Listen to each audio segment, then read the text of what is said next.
non kii kañ ma Kaolack de. yow non yow bi ñu génnee après ñu wax. non may naa la ko xaw ma lan la mais may naa la ma rek ma rëppeelu fii la suuf parce que fii gan sama wasi la bu ma koy sant il faut que ma sant ay maamam. dafa nag waaw kon bàyyi ma dem. doo fi ñëw avant ma waat fi barke Seydina Limam nga boole ma ak àddina ba fanaan doo fi sukk fi télé la waxal li ngay wax sama wasi la dafa da nga commencé non xam nga naan da nga commencé nga buuba yaa ngi télé la ñu nekk nag émission télé lañu nekk bul indi non musuma gis buuba bul indi bu bëggee non non li musul am yow at mi commencé boo bëggee ñu def débat ñu def débat mais boo bëggee ñu def histoire la ñu def caméra yi dañ il va se prosterner ma ni nañ ko def plan large maa la may li nga bëgg def ki ma bëgg sant mënu ma maa ko la sant ko may wallaahi bu ko def maa ko ko may may leen ko mais buuba maa ko ko may mais non buuba may jëlal c'est anti télévision jëlal waaw bul décrocher sa micro rek ayca bismillah maa ngi sant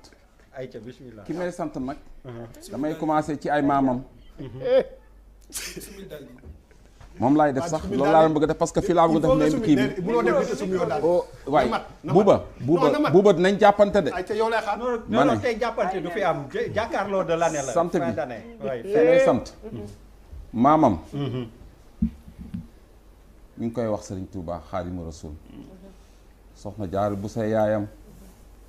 Momar sant Ali Momar sant Momar Anta Sali mooy maamam mooy bàyyi sëñ Touba sëñ Touba mooy bàyyi sëriñ Mouhamadou Moustapha Mbacke taaw bu yàqul dara ci liggéey bi sëriñ Touba mooy bàyyi sëriñ Fàllilu Mbacke ki ñëw liggéey bi sëriñ Touba mooy baayu sëriñ Abdoulahad Mbacke bi ñëw raxas Touba fobeere ko defar ko ba mu set